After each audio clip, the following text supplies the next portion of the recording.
Yo, hello everyone, and welcome back again with a brand new video. In today's tutorial, guys, I will be showing you how to use the Mailchimp API. The API key is basically a key that you can use to connect Mailchimp with other services. First, we need to get the API key. How can we generate this one? First, go ahead to your account profile and go to profile. Then, right after that, you will find in this area, let me just wait, extras. In the extras, click and choose API keys.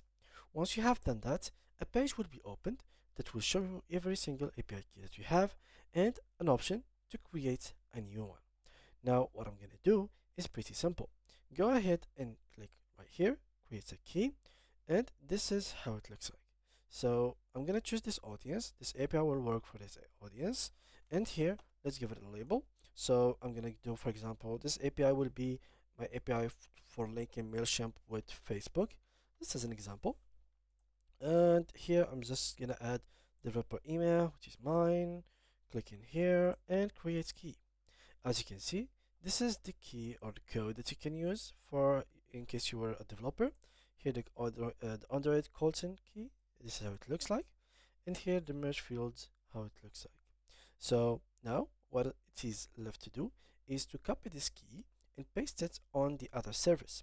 Make sure that you save this key because you will not be able to see it again. Return API keys, and as you can see here, the API key will be blinded, as you can see. So it will be kind of hidden, so you will not be able to see it. Make sure to save it on a notebook, note page, or whatever place you have, so you will never be able to lose it, and you will find it as a backup. So yeah, that was it guys for today's video. If you did enjoy it, make sure to leave a like and to subscribe to our channel. And see you guys in the next tutorial.